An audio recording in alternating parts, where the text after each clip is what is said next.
আচ্ছা, আ আ আমরা যেটা মানে দেখেছি যে দূষণের কারণে নদী মরে যাচ্ছে এবং সেই কারণে ঢাকার যে আমরা ৩ টা নদী নিয়ে কাজ করছি, বালু, তুরাগ এবং বুড়িগঙ্গা।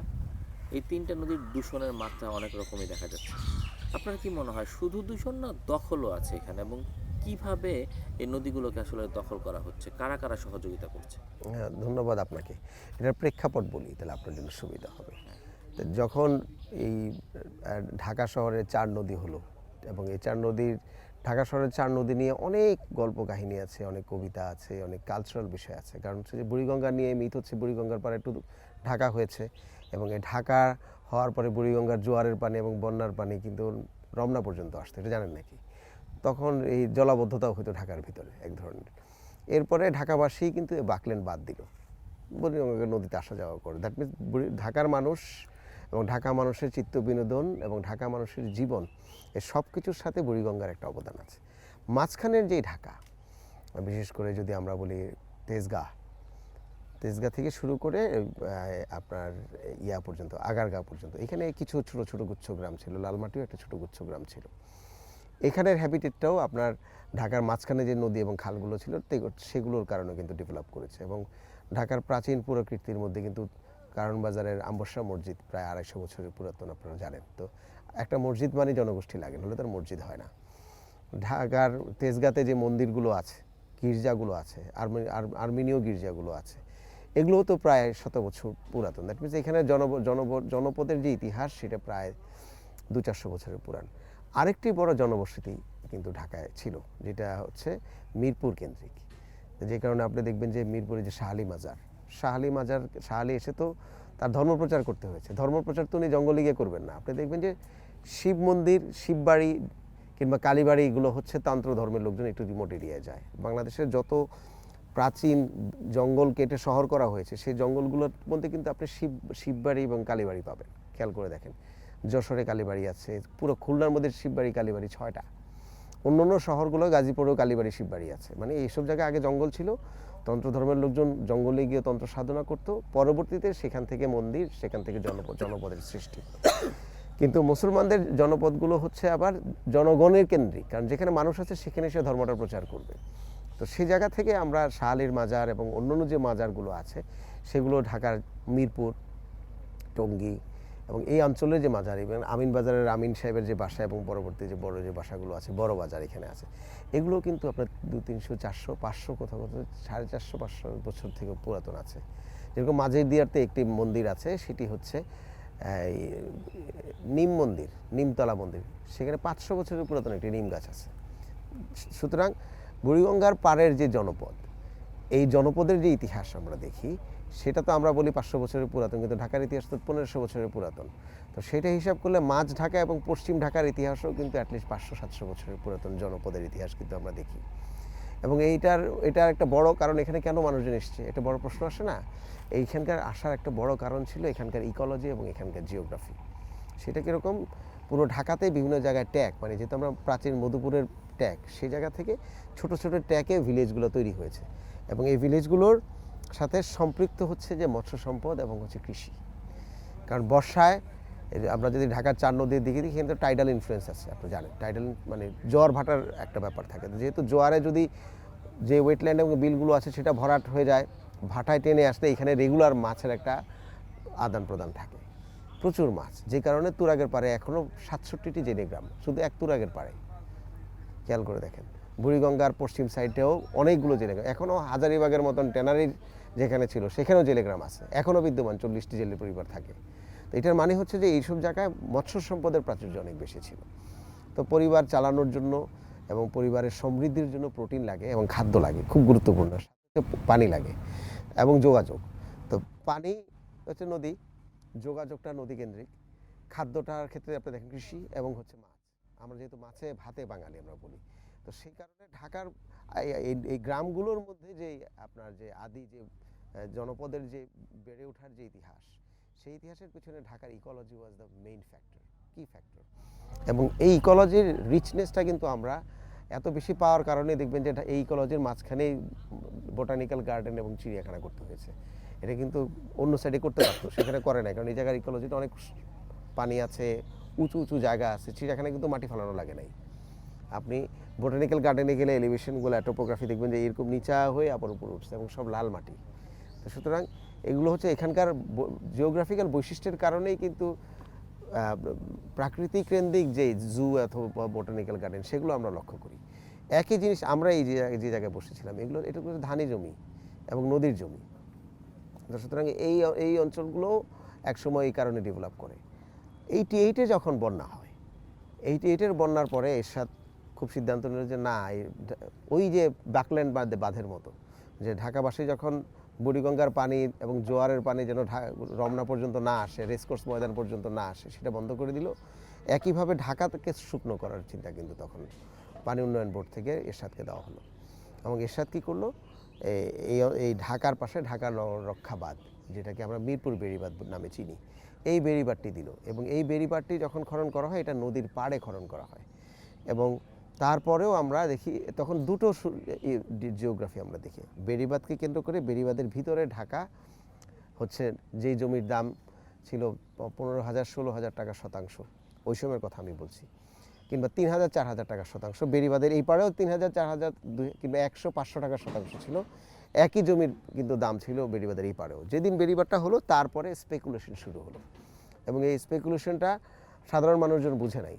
এটা আমরা দেখি বিশেষ করে বারিধারা যে প্রজেক্ট, তারপরে হচ্ছে উত্তরার যে প্রজেক্ট, বনশ্রীর যে প্রজেক্ট, মোহাম্মদপুরের শেকেরটেকের যে প্রজেক্ট, আমি একটা নাম ধরে ধরে বলছি আপনাকে, এরপর হচ্ছে যে খিলগাঁও বাসাবোর পরের যে সরকারি কিছু প্রজেক্ট আছে খিলগাঁয়ের পিছনে, এই প্রজেক্টগুলো তখন ভরাট করে হাউজিং করার শিখিয়েছে সরকার। তো এটা শিখানোর কারণে ঢাকাবাসী বুঝলো যে তাহলে মানে বিলের ভিতরেও পানি ঢেলে এটা যেহেতু শুকনো জায়গা আর পানি আসবে না, তো এই জায়গা ভরাট করে তাহলে বাড়ি করা যায়।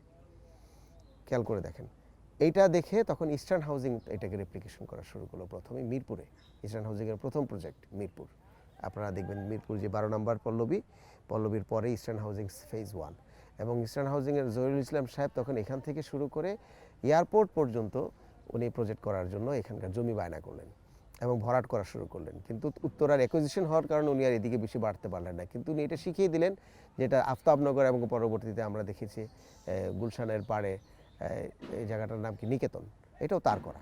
তো সুতরাং উনি হচ্ছে পায়োনিয়ার, প্রাইভেট সেক্টর থেকে মাটি ভরাট করে এটা করা যায়, এটা শিখানো। তার পরবর্তীতে বসুন্ধরা তাকে ফলো করলো। এবং বড় বিজনেস গোষ্ঠীরা যখন, বাংলাদেশের সবচেয়ে প্রধান ব্যবসায়ী গোষ্ঠী, তারা যখন এই নিচু জমি এবং প্রাকৃতিক সম্পদকে ভরাট করে এটাকে প্রাইভেটাইজ করা যায়, এই ধারণাটা দিয়ে দেওয়া শুরু করলেন, এই ধারণাটা স্থানীয় দালাল এবং স্থানীয় ছোট ছোট ব্যবসায়ীরাও কিন্তু এই অন্যায়টা করা শুরু করলো। এবং যখন এই ভরাটগুলো হচ্ছে, তখন এই ভরাটগুলা বন্ধ করা এবং জমির প্রকৃতি পরিবর্তন করা, এটা যে আইনগতভাবে নিষেধ, সেই ধরনের কোনো ধরনের ইনিশিয়েটিভ আমরা রাজুক থেকেও আমরা দেখিনি। তখনকার সময় ডিআইটি ছিল, পরে রাজুক হয়েছে, এবং তার পরবর্তীতে সিটি কর্পোরেশন হয়েছে। আমরা কোনো জায়গা থেকে এটাকে আমরা দেখিনি, বরঞ্চ তখন একটি ন্যারেটিভস তৈরি হয়েছিল ঢাকার মধ্যে, সেটা হচ্ছে যে পানি কিনে সবাই বলে যে এখানে এত তিন মাথা পানি, আমি পানি কিনলাম, এই পানি একসময় স্বর্ণ হয়ে আসবে, যেটা এখনও এটা খুব বড় করে প্রচার করা হয়। আপনারা দেখবেন যে আশিয়ান সিটির যেই অ্যাডভার্টাইজমেন্টের একটা মনে আছে আপনাদেরকে, যে নারকেল তেল সর্ষে তেল দিয়ে ঘুমায়, তার আগে এই অ্যাডভার্টাইজমেন্টের প্রথম ধাপটা কি দেখিয়েছিল, যে অনেক নৌকা দিয়ে খরচ করে সেই জলাভূমির মাঝখানে দূর থেকে দেখাচ্ছে এটা হচ্ছে আপনার জমি, মানে একসময় এটা ভরাট করা হবে এবং এটাকে নগরায়ন করা হবে কিংবা আবাসন করা হবে। তো সুতরাং জলাভূমি ভরাট করে যে আবাসন করার যে ট্রান্সফরমেশন, এটা একটা অবৈধ জিনিসকে বৈধ, মানে পাবলিকলি ইভেন টেলিভিশন অ্যাডভার্টাইজমেন্টও এটা নিয়ে আসা যায়, এটা যে গুরুতর অপরাধ না, এটা কিন্তু প্রাতিষ্ঠানিকভাবে এস্টাবলিশ করেছে সরকারি দপ্তরগুলো, হাউজিং কোম্পানিগুলো। এটা করে যখন দেখলো যে ঢাকায় আর জমি নাই, খেতে তখন এই ব্যবসায়ীরাই চিন্তা করলো যে তাহলে তো বেড়িবাঁধের পারে তো অনেক জমি রয়ে গেছে, এই জমিগুলো আমরা ভরাট করা শুরু করি। তো সুতরাং আমরা 2016 সাল পর্যন্ত আপনারা দেখবেন যে ঢাকা একটি বড় ট্রেন্ড ছিল, যে ঢাকার লোকজন বেড়িবাঁধে ঘুরতে আসতো। বেড়িবাঁধের এখানে ফুচকা, স্পেশালি আশুলিয়া যে রাস্তাটা হয়েছে এটা, এবং ঢাকা মিরপুর আশুলিয়া যে বেড়িবাঁধ, এখানে লোকজন ঘুরতে আসতো, বেড়িবাঁধের ফুচকা খেত, তাদের পরিবার নিয়ে থাকতো। এবং তখন তুরাগের যে সাদা পানি, এটা আসে বাড়ি খেত বর্ষার সময় বেড়িবাঁধে, এমন জোরে বাড়ি খেত যে এইটা বেড়িবাঁধ দিয়ে কোনো রিক্সা কিংবা কোনো গাড়ি গেলে গাড়িতে গিয়েও পড়তো, এত পানি ছিল। এত থই থই করতো পানি। তুরাগের আরেকটি নাম হচ্ছে কহর দরিয়া বলা হয়, মানে এটা এত বড় দরিয়া। তারপর যখন এই স্থানীয় লোকজন চিন্তা করলো যে আমি কিছু ভরাট মাটি ফেলাই, তখন এই তুরাগ দখল শুরু হয় মূলত হচ্ছে 2000-এর পর থেকে। এবং এত দখল হলো, বিশেষ করে বেড়িবাঁধ কেন্দ্রিক যে মাটি ফালানোর যে হিড়িক আমরা দেখি, বিশেষ করে বড় বড় যে গ্রুপগুলো আছে, যারা আজকে পত্রিকা চালান, অনেক অনেক গোষ্ঠী, অনেক মিডিয়ার মালিক, তারা অনেক টেক্সটাইলের মালিক এবং বিজিএমই এর সভাপতি মতো লোক তারা ছিলেন, তারা যখন নদী দখল করা শুরু করলো, তখন বেলা এবং অন্যান্য যে সংগঠনগুলো আছে তারা এটার বিরুদ্ধে মামলা করলো যে না, এই নদীর জমি এবং নিচু জায়গা ভরাট করে, বিশেষ করে ফ্লাড প্লেন ভরাট করে এই স্থাপনা করাটা হচ্ছে খারাপ।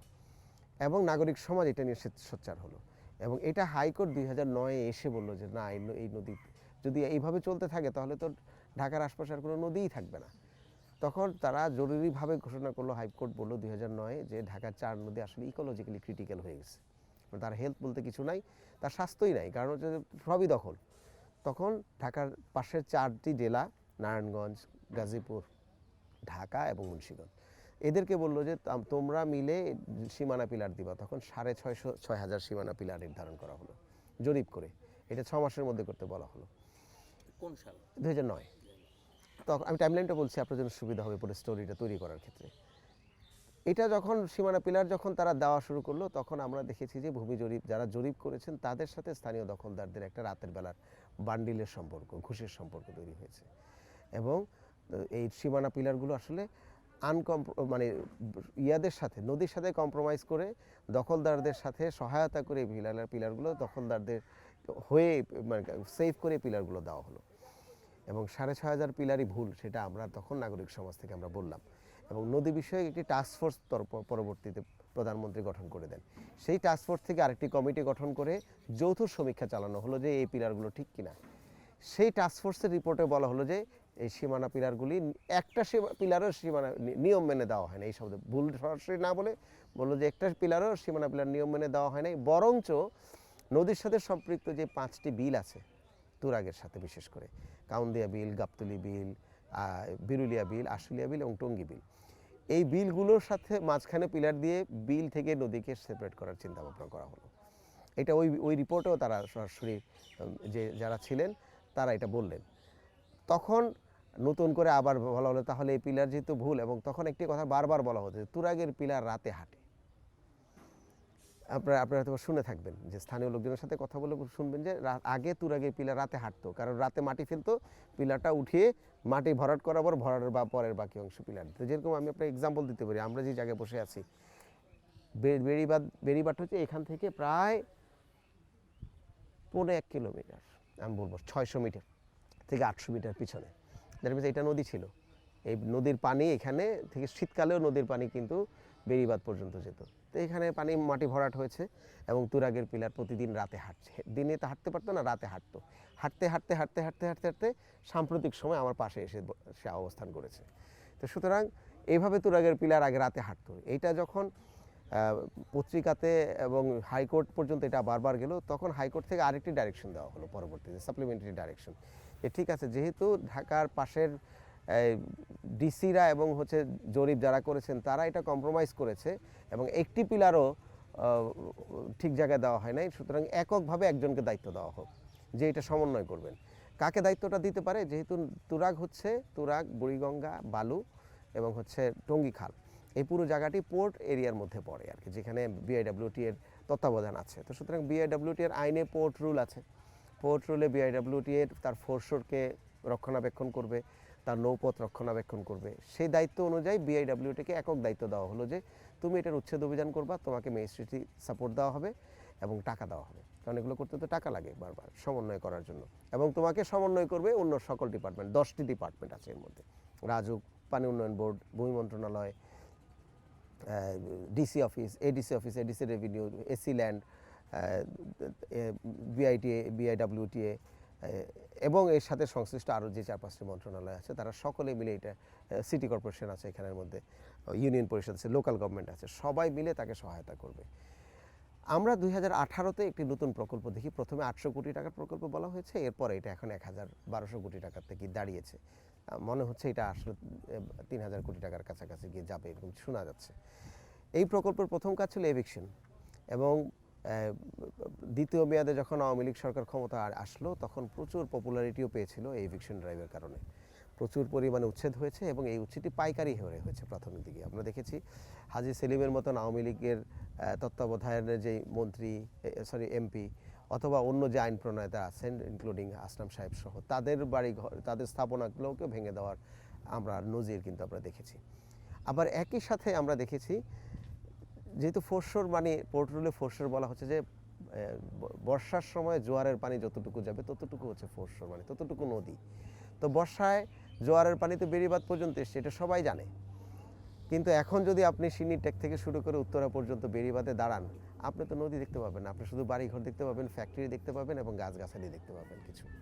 তো দ্যাট মিনস এইখানে যে ভরাট হয়েছে সেটাকে তো বৈধতা দেওয়া হয়ে গেছে। তো সুতরাং নদী যদি ফোরশোর অনুযায়ী বেড়িবাঁধ পর্যন্ত হয়, বিআইডব্লিউটি পরবর্তীতে যে সীমানা নির্ধারণ করলো in the name of CS ধরে করার কথা বলে, কিন্তু ফোরশোর ধরে তারা এটা করে নাই, শুধু সিএস ম্যাপ ধরে করেছে আমরা বলবো।